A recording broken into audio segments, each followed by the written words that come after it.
Les Acteurs de la Transformation, le podcast des acteurs qui façonnent l'entreprise de demain. Un rendez-vous qui donne la parole aux dirigeants, présenté par Fanny Bourdin, une production Adéquancy. Bonjour et bienvenue sur les Acteurs de la Transformation. Partagé auprès de plus de 60 000 dirigeants d'entreprise, un podcast créé et imaginé par Adéquancy, société digitale spécialisée dans le management de transition. C'est une émission spéciale que nous présentons aujourd'hui. Ce n'est pas Fanny Bourdin au micro, mais moi-même, Anthony Baron. Vous le savez peut-être, nous sommes en pleine semaine du podcaston. Pendant 7 jours, plus de 300 animateurs et animatrices de podcasts se mobilisent pour mettre en valeur le monde associatif et ses valeurs. C'est une belle mobilisation et il était naturel pour nous que la chaîne des Acteurs de la Transformation y participe. J'ai donc l'honneur d'inviter aujourd'hui Margot Holvoet, directrice générale de France Nature Environnement Île-de-France. Bonjour Margot. Bonjour. Dans cette interview, nous allons revenir sur les éléments de ton parcours, le rôle de France Nature Environnement Île-de-France, les actions menées et également ta vision du futur autour du monde de demain. Margot, tu es diplômée de Sciences Po Paris en affaires publiques, de Paris 1 Panthéon-Sorbonne et de l'ENS Ulm en philosophie. Tu as un temps travaillé dans l'édition en parallèle de plusieurs responsabilités associatives dans des associations environnementales. Tu en as fait depuis ton métier en rejoignant France Nature Environnement Île-de-France comme directrice générale. Alors Margot, première question, pourquoi cet engagement dans l'univers associatif et notamment autour des sujets de l'environnement ? Alors je pense que vous l'avez dit dans mon parcours, tu l'as dit dans mon parcours. Depuis le début, j'ai vraiment cette dimension engagement avec des études en affaires publiques. Les affaires publiques, c'est organiser la vie en société, la vie en commun.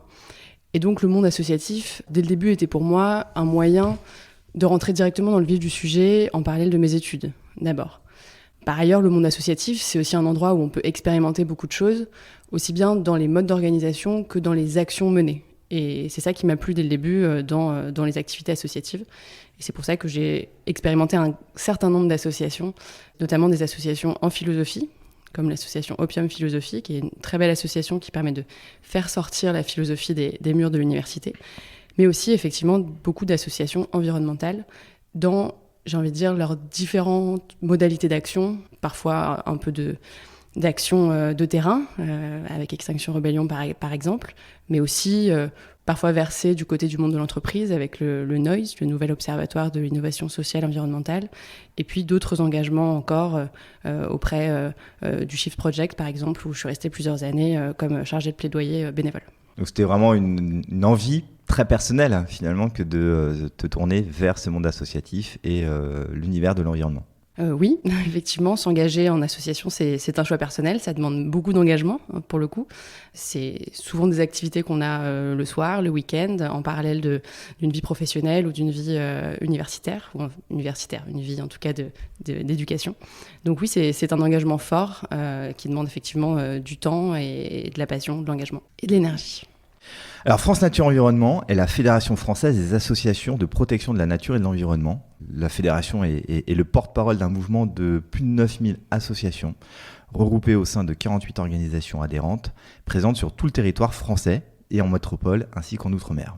Et donc ce sont près de 900 000 bénévoles actifs au sein de cette belle association. Les objectifs de France Nature Environnement, on peut les soulever. C'est notamment donc stopper la destruction des écosystèmes, protéger l'humain et participer à la vie démocratique et changer de modèle de développement. Margot, est-ce que tu pourrais peut-être nous donner plus de détails, notamment sur les champs d'action de France Nature Environnement ? Oui, ce sur quoi il faut revenir, je pense, en premier, c'est la vision de France Nature Environnement. Alors, évidemment, je connais mieux la situation proprement francilienne, puisque je suis directrice de France Nature Environnement Île-de-France. Mais je pense que la vision qui est partagée par tous les membres et tous les acteurs, les actifs, les bénévoles, les salariés de France Nature Environnement, c'est celle d'une participation active à la démocratie locale, ou ce qu'on appelle parfois la démocratie environnementale. L'idée, si vous voulez, c'est la protection de l'environnement, le changement climatique, l'érosion de la biodiversité. Ce sont des sujets qui sont pas seulement globaux. On n'entend pas beaucoup parler des COP, la COP 21, COP 22, etc. Des COP aussi sur la biodiversité, des accords internationaux. On entend parler beaucoup aussi des lois, évidemment. Mais je pense que le pari que fait France Nature Environnement, et le pari souvent gagnant, c'est celui d'une protection de l'environnement à tous les échelons. La protection de l'environnement, elle se fait aussi au niveau des communes, au niveau des intercommunalités, au niveau des départements, au niveau des régions, au niveau national bien sûr, au niveau européen et au niveau international. En fin de compte, voilà, à tous les échelons. Et le vrai apport de France Nature Environnement dans ce champ-là, c'est, comme vous l'avez dit, les 900 000 bénévoles et les aujourd'hui plus de 10 000 associations adhérentes. En Île-de-France, par exemple, c'est plus de 400 associations locales réparties dans les 8 départements, donc partout sur le territoire. Et ça permet d'avoir une réactivité très importante, une réactivité et une connaissance du terrain qui est assez exceptionnelle. Et comment est née France Nature Environnement ? Alors, France Nature Environnement National, j'ai pas la réponse. France Nature Environnement Île-de-France, en tout cas, est née en 1974 à l'occasion de la lutte contre un projet de gare routière sur le parvis de Notre-Dame de Paris. C'était un peu l'époque des grandes autoroutes urbaines. Paris a failli avoir aussi son autoroute urbaine, un peu comme Lyon, qui traverse la ville. Et c'est la mobilisation des associations, qui étaient alors naissantes, qui a permis d'éviter ce désastre et d'éviter un certain nombre d'autres désastres depuis. Et donc, France Nature Environnement Île-de-France est née par cette première mobilisation. Vous englobez finalement plusieurs actions qui vont porter sur des spécificités telles que l'agriculture, la biodiversité, l'eau, l'énergie, les forêts, etc. Comment ça se passe concrètement quand une action est menée par France Nature Environnement Île-de-France ? Effectivement, à partir du moment où on est présent sur tout le territoire et à tous les échelons, on est confronté un petit peu à toutes les problématiques de l'environnement. Alors, chaque territoire, chaque région, chaque département va avoir ses spécificités. Nous, en Île-de-France, le sujet qui nous préoccupe en premier lieu, c'est celui de l'aménagement du territoire, de l'urbanisme. L'Île-de-France est bétonnée à plus de 25%. Et quand on regarde simplement sur la métropole du Grand Paris, c'est 90%. Donc ça crée des enjeux qui ne sont pas les mêmes que dans des régions plus rurales. Mais voilà, on a aussi en Île-de-France un peu tous les autres sujets de l'environnement, puisque l'Île-de-France, c'est aussi 50% de terres agricoles et 25% de forêts. Donc ce sont aussi des sujets que l'on connaît, que l'on maîtrise. Après, sur comment est-ce que fonctionne l'engagement des associations, l'engagement de France Nature Environnement, la plupart du temps, c'est une remontée d'informations. L'exemple type, c'est une association locale qui est attachée à un village, à un quartier, à une commune, qui découvre un projet qui va venir détruire une zone humide, une forêt, un espace agricole. Cette association choisit de se mobiliser auprès d'abord des élus, des institutions. Ça, c'est une spécificité aussi de France Nature Environnement, c'est qu'on est capable d'échanger beaucoup avec tous les acteurs, qu'ils soient privés ou publics. Et ensuite, on peut effectivement aller jusqu'au contentieux, mais on essaie de l'éviter au maximum et d'abord d'être dans une co-construction avec les acteurs locaux. Donc ça, c'est pour une mobilisation locale. Ensuite, l'association locale peut avoir besoin d'aide, notamment en termes de visibilité ou aussi de mise en relation avec des acteurs au niveau du département. Et donc là, elle peut appeler ou faire appel à sa fédération départementale et ainsi de suite jusqu'au national. Les associations locales, pour le coup, elles sont autonomes dans leur gestion. Comment se crée ce lien avec France Nature Environnement Île-de-France ?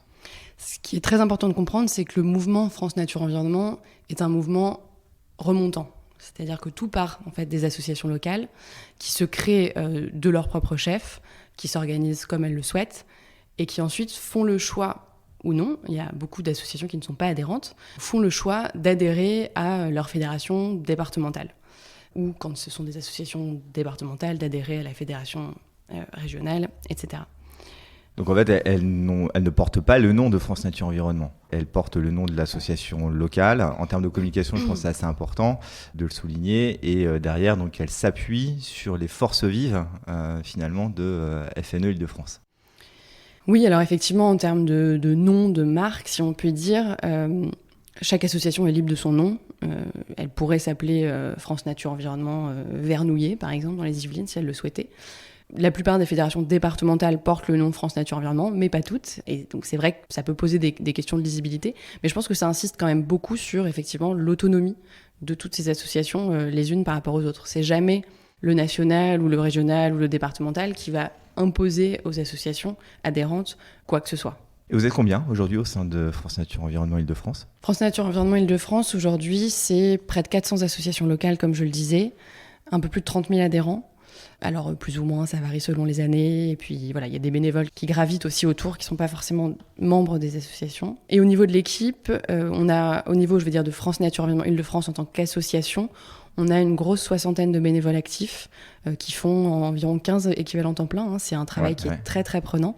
Et au niveau de l'équipe, aujourd'hui, on est 6 salariés, 5 ETP, et on s'appuie aussi sur des stagiaires, des services civiques et toutes les ressources qu'on peut mobiliser, parce qu'on n'est jamais suffisamment nombreux pour faire face à tous les enjeux de la région Île-de-France qui sont nombreux et complexes. Est-ce combien de projets qui sont menés en parallèle ?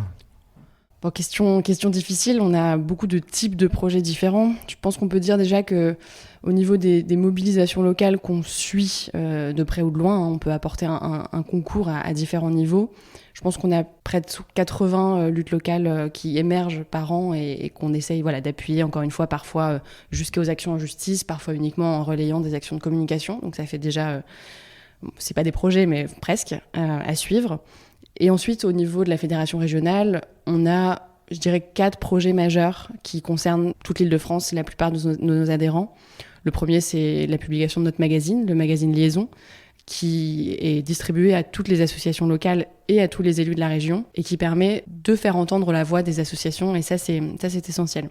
Le second projet, c'est un projet qui s'appelle Reconnect, qui vise à reconnecter les Franciliens à la biodiversité en multipliant les actions gratuites de découverte de la biodiversité dans la région.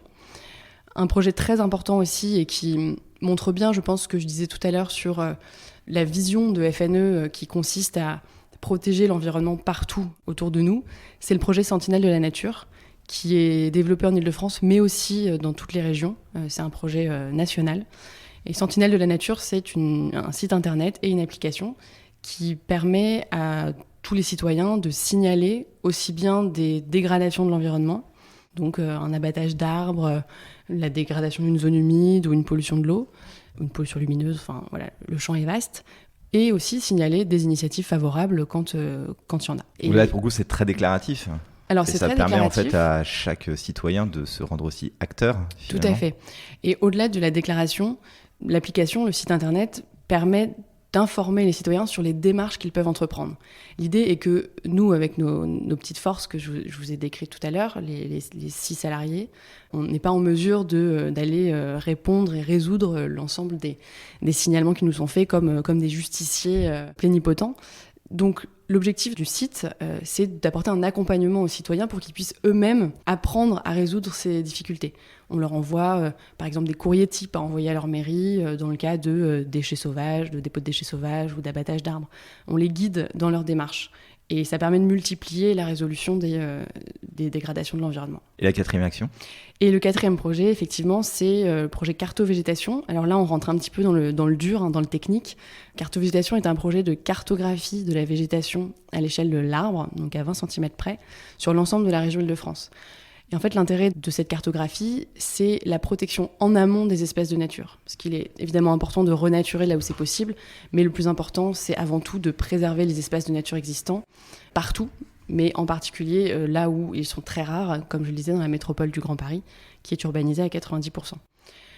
Comment ça fonctionne ? Une fois qu'on a cette cartographie, on va à la rencontre des élus, des services techniques qui travaillent sur les documents administratifs, tels que les plans locaux d'urbanisme en particulier, qui permettent d'indiquer administrativement où se situe la végétation, où se situent les espaces urbanisés.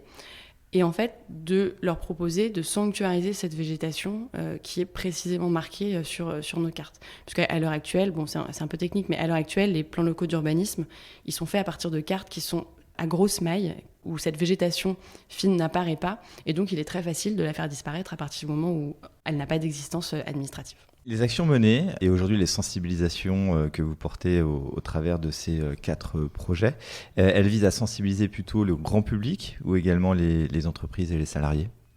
Je pense que la force de France Nature Environnement, c'est aussi de jouer un petit peu sur tous les tableaux, depuis la sensibilisation du grand public jusqu'à l'action en justice, en passant, et ça je pense que c'est vraiment essentiel et c'est quelque chose qui est très très méconnu du grand public, par tout le système d'administration de la France qui passe énormément par des commissions au niveau local. France Nature Environnement Île-de-France, rien qu'en Île-de-France, on est représenté dans plus de 300 commissions sur l'Île-de-France. Alors ça peut être directement FNE Île-de-France ou ça peut être nos fédérations départementales. Mais on est dans 300 commissions, plus de 300 commissions qui vont prendre des décisions sur l'aménagement commercial, sur la répartition du foncier agricole, sur la protection des espaces naturels, agricoles et forestiers, sur l'eau, sur les risques industriels, sur tous les enjeux qui touchent à l'environnement. C'est dans ces commissions que se joue déjà une bonne partie de l'administration de la France. On a effectivement cette palette d'action de la sensibilisation jusqu'à l'action en justice, en passant par les liens avec l'administration, en passant donc par toutes ces commissions qui permettent d'échanger avec l'administration. Mais je pense que la vision qu'on porte, c'est avant tout celle d'une transformation plutôt systémique. Disons que la sensibilisation pour nous est essentielle. Il faut que les citoyens, et on l'a vu avec l'exemple de Sentinelle de la Nature, s'emparent des enjeux environnementaux et participent à la protection de l'environnement partout. L'action, elle doit d'abord être celle de l'action publique, d'où mon petit écart sur les commissions. C'est que pour nous, c'est à l'État, aux collectivités locales, aux communes, de prendre à bras-le-corps ces enjeux. Et ce qu'on observe, c'est qu'il y a un grand manque de sensibilisation et surtout de formation de la part des collectivités très souvent. Et donc notre rôle est aussi, à travers nos associations et parfois directement dans nos relations au niveau régional, au-delà de sensibiliser, d'expliquer quels sont les enjeux, qui sont des enjeux pas que pour l'environnement, on oublie souvent, mais l'environnement, c'est notre environnement de vie, c'est une question de santé, très souvent, c'est une question de bien-être, de qualité de vie, et sans environnement, il n'y a pas d'être humain non plus, donc c'est éminemment, évidemment, un sujet public. Donc les collectivités territoriales locales sont plutôt des partenaires pour vous, qu'elles vous présentent ou en tout cas vous transmettent des appels à projets. Comment ça se passe sur ces opérations ? Alors, je pense que la réponse va varier beaucoup d'un territoire à l'autre, d'une région à l'autre, d'un département à l'autre, d'une commune à l'autre. Mais je pense que ce que partagent les membres de France Nature Environnement, c'est l'idée qu'on va toujours chercher à travailler avec les services de l'État, les collectivités, à tous les niveaux. Ce qui, je pense, est très important de comprendre et de souligner, c'est que ce qu'on cherche à faire, c'est à travailler d'abord avec les services, mais que on peut aussi, sur d'autres sujets, être en désaccord. Ça ne devrait pas porter atteinte à la qualité de la relation. On peut, sur un sujet, s'opposer, avoir des recours en justice et travailler de manière très constructive, par ailleurs, sur d'autres sujets. Et ça, c'est important de le comprendre. Et que ce soit du côté des associations ou parfois aussi des collectivités, il peut y avoir parfois un certain manichéisme où on est ou complètement ensemble ou complètement contre. Donc voilà, c'est un peu un appel à la mesure aussi du côté de nos partenaires collectivités. En tout cas, en Ile-de-France, on a plutôt de bonnes relations avec nos partenaires publics et on s'en réjouit. Et comment vous faites justement pour faire face à des collectivités qui aujourd'hui ne sont pas forcément engagées dans les sujets de l'environnement ? C'est une question complexe. Chaque collectivité va avoir un petit peu son sujet. Je pense que la première chose, c'est que France Nature Environnement Île-de-France, nous on travaille avec les institutions d'Île-de-France de niveau régional. Ensuite, chaque association locale va avoir des relations avec la commune sur laquelle elle agit. Malheureusement, quand le dialogue ne s'établit pas, quand on essaie de pousser des propositions et qu'il n'y a pas de répondant, que le sujet est vraiment, selon nous, porte une atteinte grave à l'environnement, effectivement, ça peut aller jusqu'à des mobilisations, manifestations, voire des recours en justice. Ça arrive assez régulièrement. En tout cas, on a toujours avant, au maximum, une phase de dialogue.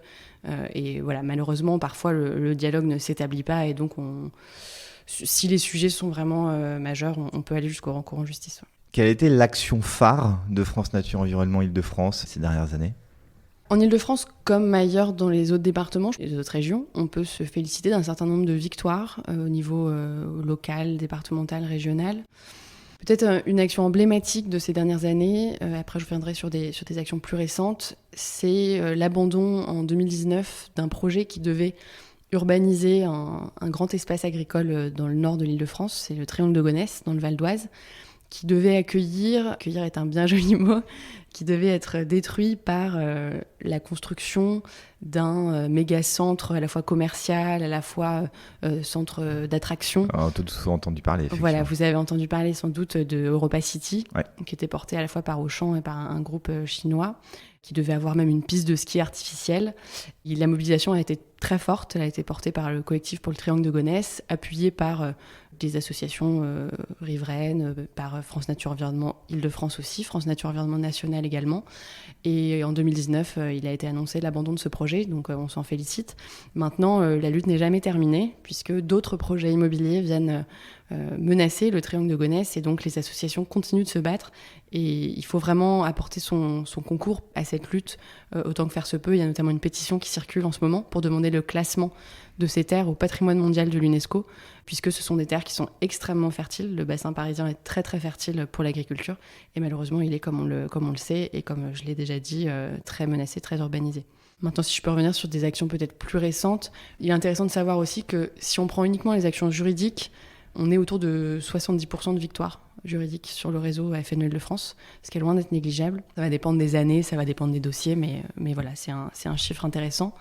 Et sinon, tout récemment, en 2022, une action qui a porté ses fruits et qui était aussi emblématique, c'était la menace de certains arbres autour de la Tour Eiffel. Donc la pétition qui a émergé a très très vite recueilli énormément de signatures, vous pouvez l'imaginer. Quand on touche à un symbole, ça peut aller très vite. Et donc la mairie de Paris a accepté de revoir son projet pour protéger ces arbres. Donc voilà, on reste vigilant, hein. Un petit point que j'aimerais aussi mentionner ici, c'est que la question des arbres est une question qui est de plus en plus présente dans la protection de l'environnement. Les citoyens sont de plus en plus attentifs à la protection des arbres, aux menaces d'abattage d'arbres qui se multiplient. Et c'est quelque chose dont on peut se féliciter, le fait que les citoyens soient de plus en plus attentifs à cette question.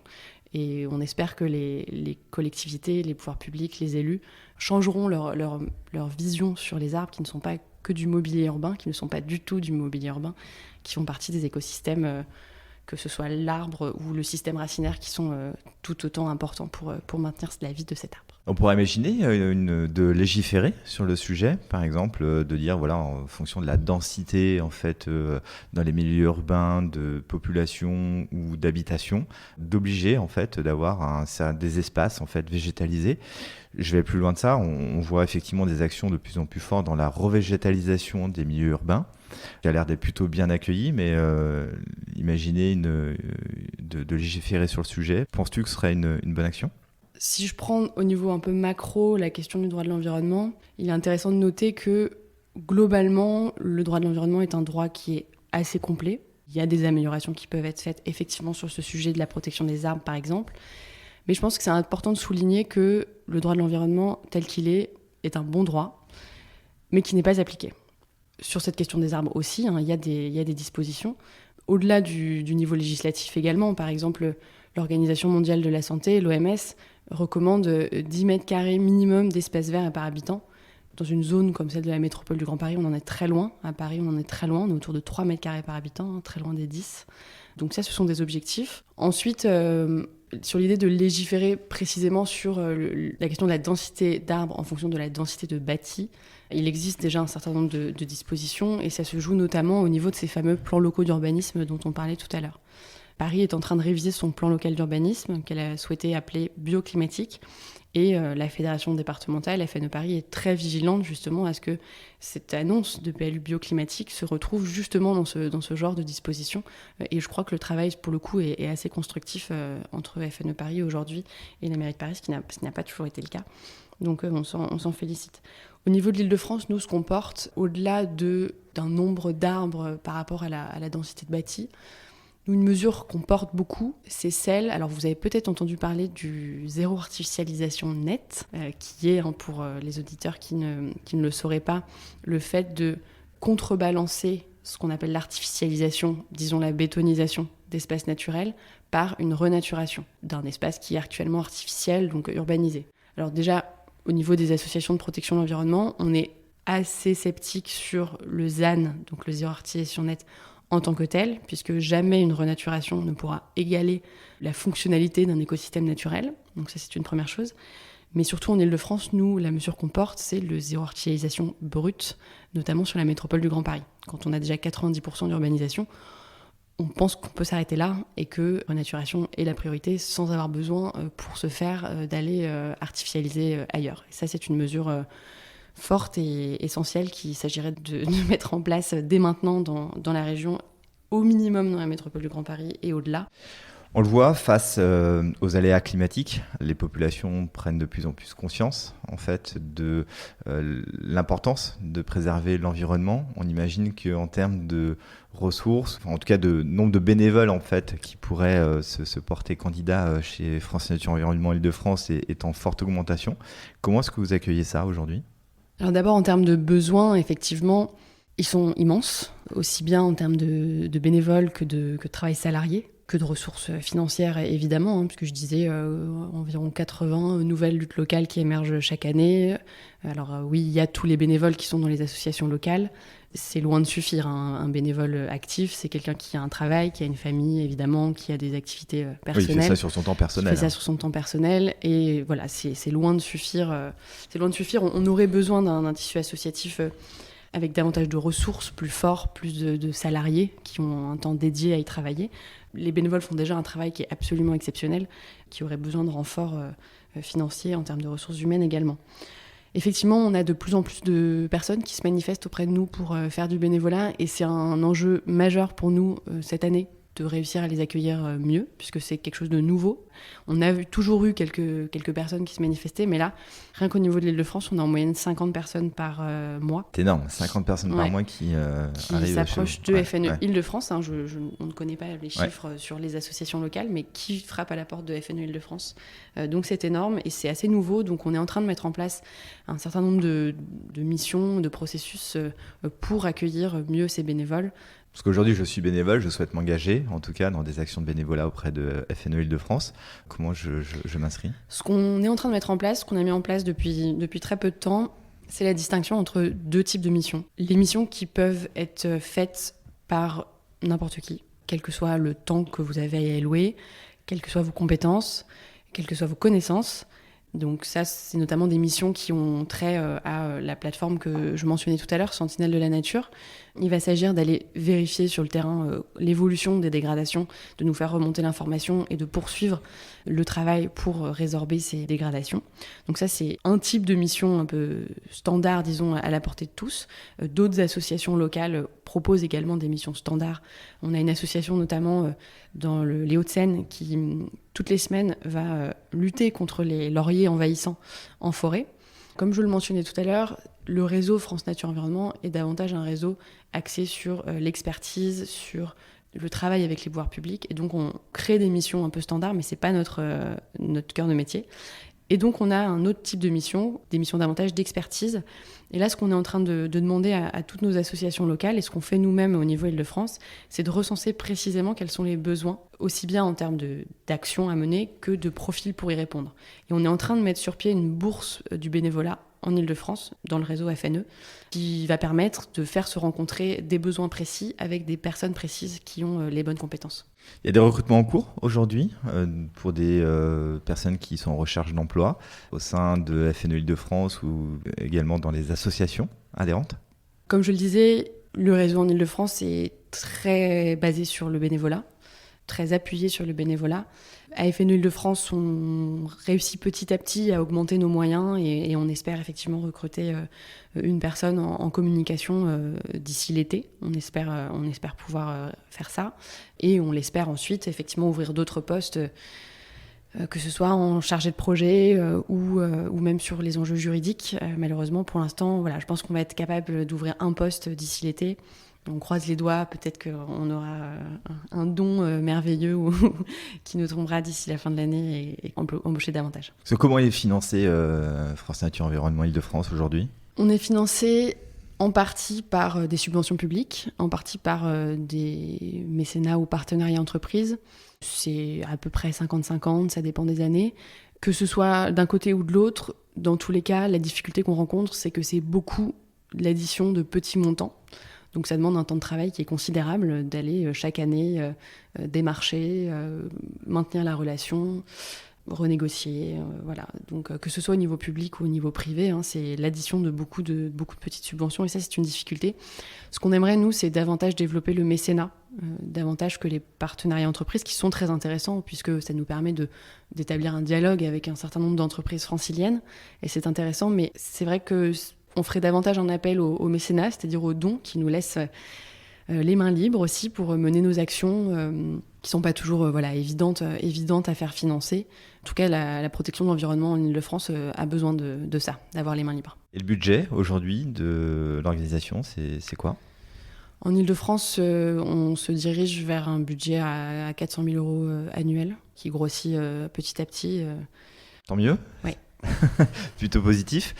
Alors pour les personnes qui souhaiteraient faire des dons, il y a un lien qu'on sera amené à publier, mais c'est sur helloasso.com, sur la rubrique association et de rechercher donc France Nature Environnement Île-de-France pour faire un don directement en ligne, c'est tout à fait possible. Margot, tu parlais de mécénat. On a expérimenté ensemble une autre forme de mécénat qui n'était pas forcément un mécénat financier, mais un mécénat de compétences. Je le rappelle, donc c'est un programme qui était à l'initiative d'Adéquancy dans le cadre de son programme donc ISA Impact Solidaire d'Adéquancy, qui permet à tous nos collaborateurs et également à nos managers de transition en mission de pouvoir bénéficier de 2 jours d'intervention auprès d'associations sous forme de bénévolat ou de mécénat de compétences. Alors nous, on l'a expérimenté ensemble. J'ai adoré à titre personnel puisqu'il s'agissait de rebâtir la stratégie de communication de France Nature Environnement Île-de-France. Et donc voilà, ça s'est passé autour de plusieurs réunions avec la remise d'un rapport au mois de septembre. Mécénat de compétences, c'est quelque chose aussi que vous continuez à développer? C'est effectivement quelque chose qu'on développe de plus en plus parce que les entreprises le développent de plus en plus aussi. On assiste, en France en tout cas, à une certaine mutation de l'engagement des citoyens. Dans nos associations, par exemple, on avait des bénévoles, et on en a encore, qui s'engageaient sur toute leur vie au sein d'une même association. On mute désormais davantage vers des engagements ponctuels, et je vais faire le lien avec le mécénat, je ne m'écarte pas de loin. Et donc sur cette mutation, j'en suis le premier exemple, puisque je vous disais que j'avais parcouru beaucoup d'associations avant de rejoindre FN Île-de-France depuis quelques années. Et donc cette mutation de l'engagement nous conduit à chercher d'autres formes de ressources, dont effectivement les mécénats de compétences. Sur les mécénats de compétences, de la même manière que ce que je disais sur les bénévoles, il y a 2 types d'engagement possibles. Il y a l'engagement ponctuel, tel que celui qu'on a expérimenté ensemble, qui nécessite d'avoir une mission très claire et très précise, et un temps aussi à donner à la personne qui va effectuer son mécénat de compétences pour qu'elle puisse mener à bien sa mission. C'est le premier type de mécénat de compétences qui est très intéressant, mais voilà, qui ne s'adresse pas forcément à toutes les associations parce que voilà, il faut avoir la mission précise, la bonne personne, etc. Un second type de mécénat de compétences qui est extrêmement intéressant également pour nous et auquel on essaye de recourir de plus en plus, c'est les mécénats de compétences longue durée. On a accueilli sur ces dernières années 3 personnes pour 6 mois à 2 ans à temps plein dans notre association.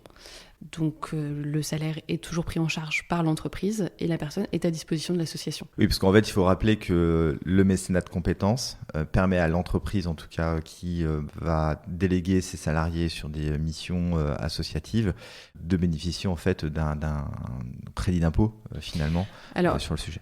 Il y a un allègement fort des charges et effectivement une défiscalisation du salaire. Donc c'est gagnant-gagnant. Et pour les associations, c'est extrêmement intéressant de bénéficier de ressources en fait. Il y a les ressources financières, mais il y a des ressources humaines aussi qui sont très très importantes et ça, on s'en félicite. Et là, sur les missions longues, c'était quel type de mission qui était menée par ces personnes ?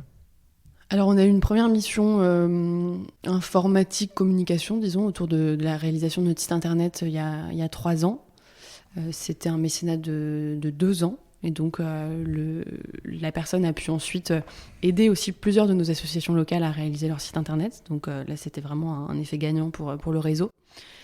Plus récemment, on a eu un mécénat sur 6 mois qui nous a accompagnés, nous a appuyés sur la mise en place de nouveaux outils numériques collaboratifs. Donc on est quand même dans les 2 cas sur des fonctions support, ce qui est le cas aussi de notre 3e mécénat là, qui est actuellement plus sur les questions financières, comptabilité, gestion. Donc actuellement, c'est plutôt des missions support, mais on espère être en mesure de développer aussi des mécénats de compétences avec des entreprises qui disposent d'une expertise dans le champ environnemental, que ce soit sur les énergies, sur la biodiversité, pour aussi proposer des missions d'expertise. Alors maintenant, si on se projette un petit peu dans le futur, ce qui m'intéresse, Margot, et je pense aussi nos auditeurs, c'est d'avoir un peu ta vision, quelque part, du monde de demain, et notamment finalement de l'environnement et de son évolution.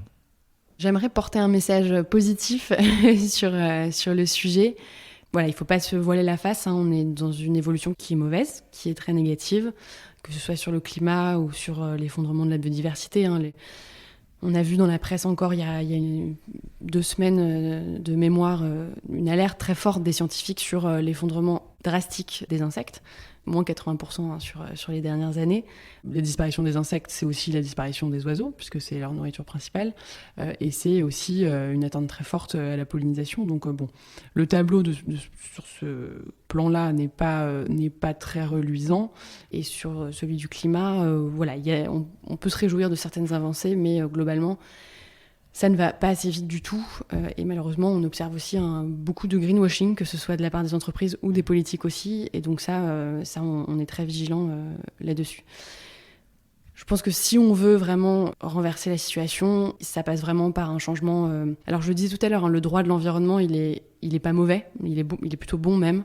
Par contre, ce qui manque, c'est simplement de l'appliquer. Pour l'appliquer, il faut des moyens en termes de fonctionnaires, tout simplement, qui vont aller contrôler que le droit de l'environnement est appliqué, qui vont être en mesure de prononcer des sanctions.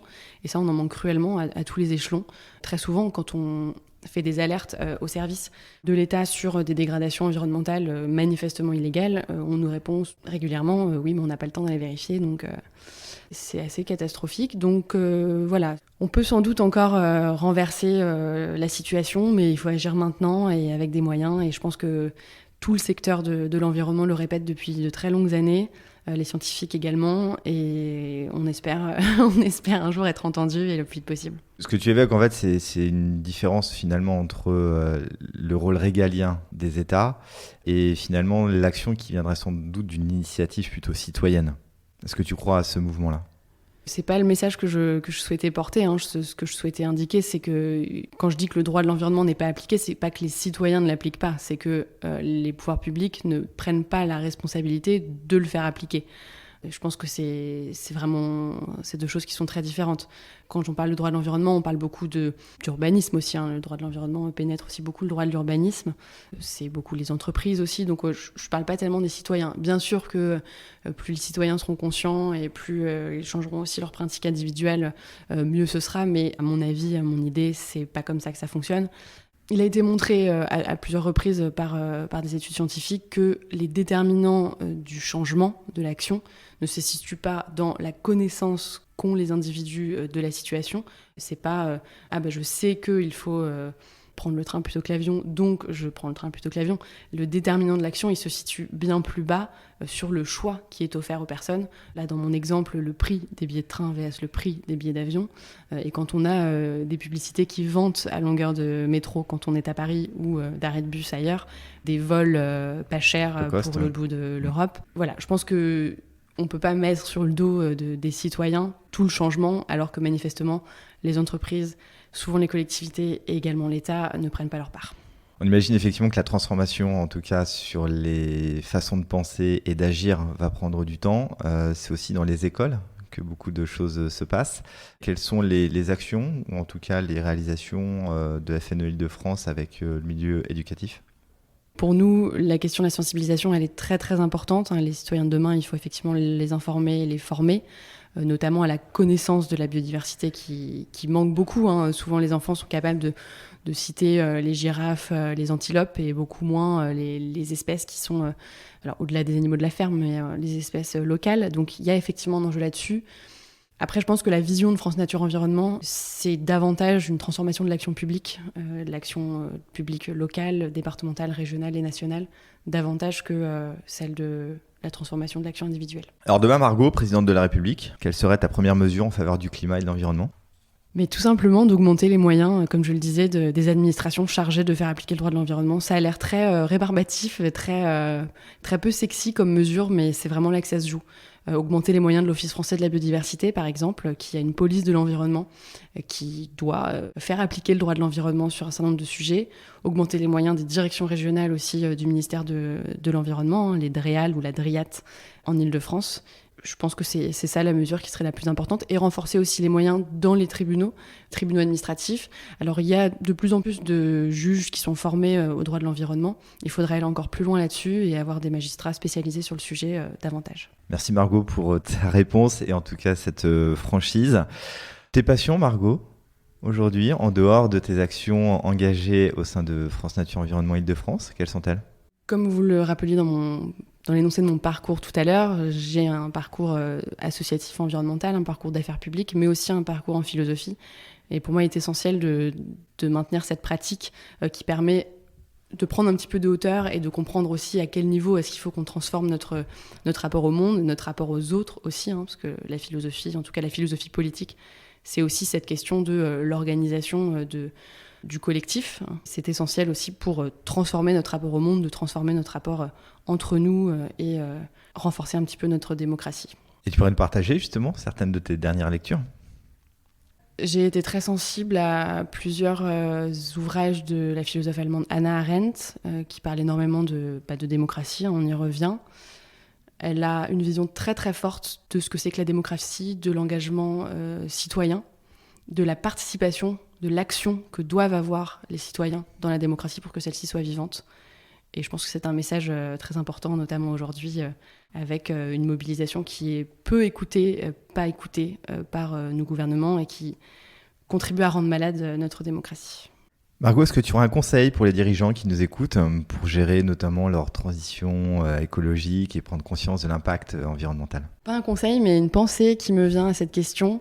Une étude scientifique il y a quelques mois a montré que les dirigeants d'entreprises qui étaient les plus engagés sur les questions climat-environnement, qui prenaient le plus d'actions réellement impactantes, étaient les dirigeants qui avaient des enfants filles. J'ai trouvé cette information très, très intéressante sur le plan du partage intergénérationnel. Margot, que peut-on te souhaiter pour la suite et l'avenir ? Ce qu'on peut me souhaiter, c'est un renforcement des moyens de notre association, France Nature Environnement Île-de-France, aussi bien en termes de ressources financières qu'humaines, parce qu'on a besoin de davantage de force pour pouvoir agir réellement partout sur le territoire en Île-de-France et essayer d'infléchir la courbe de l'effondrement de la biodiversité et du réchauffement climatique. Merci beaucoup Margot d'avoir répondu à l'ensemble de ces questions. C'était hyper intéressant, vraiment un grand merci et je le dis du fond du cœur. Je retiens en tout cas, je souhaite partager effectivement l'engagement fort de France Nature Environnement Île-de-France. Les actions menées tendent vraiment à préserver au maximum donc, l'environnement et la biodiversité donc, sur la région avec beaucoup de succès. Et je pense que c'est important de le souligner. Donc voilà, je vous souhaite vraiment à toi et l'association tout le meilleur pour la suite. Cet épisode un peu spécial touche à sa fin. J'espère que vous l'avez apprécié et je vous encourage à visiter le site podcaston.org pour découvrir plus d'une centaine d'autres associations à travers d'autres excellents podcasts comme celui-ci. C'est aussi l'occasion, si vous en avez la possibilité, de faire une promesse de don pour l'association France Nature Environnement Île-de-France sur le site Hello Asso, rubrique Association, et de rechercher France Nature Environnement Île-de-France. On compte sur vous et merci pour votre fidélité à notre émission. Une interview à retrouver sur la page des Afters de la Transformation hébergée sur le site d'Adéquancy. Vous pouvez également écouter cette interview sur l'ensemble des plateformes d'écoute. Les Afters de la Transformation, une émission à écouter et à télécharger sur adequancy.com et toutes les plateformes de podcast.